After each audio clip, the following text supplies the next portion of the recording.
One of the areas that I'm really interested in functionally around the body is the TMJ, the area around the temporomandibular joint that comes from the temporalis, and the join up of that with this big muscle that is the masseter.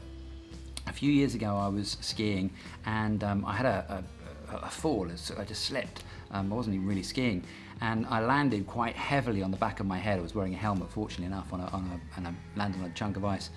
And a couple of days after that, I basically functionally was solid. I could barely move. I guess you'd call it whiplash. My face hurt, my neck hurt, I couldn't move my shoulders. Every movement I made through my head, and even breathing a little bit, was restricted. So it was a salutary lesson that the jarring effect that, from hitting my head was body wide. After that, when I went into the lab, I found that this area, the join up of this temporalis, is really interesting because it has this it looks pretty thin when you see it to start off with, the temporalis muscle, but it has a really strong fascial continuity into the head, and then it also has a join up around the coronoid process of the jaw and the top of the mandible here, where it joins up with the masseter, and the fibers that are in this thing are just absolutely phenomenal.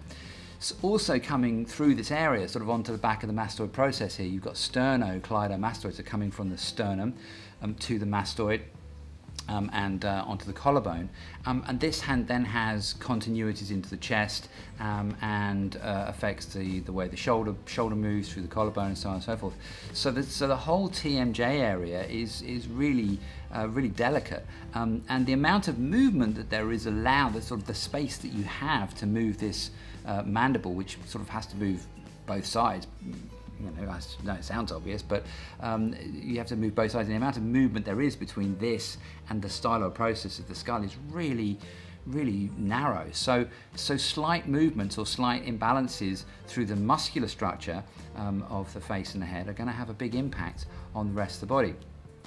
We have the sternocleidomastoid tension there. As I said, we have the digastric going from here, from the hyoid, from the inside of the mandible to the hyoid and back there again. And we also have one of the erector spinae structures coming up into the reverse. There's a lot attaching around the back of the head.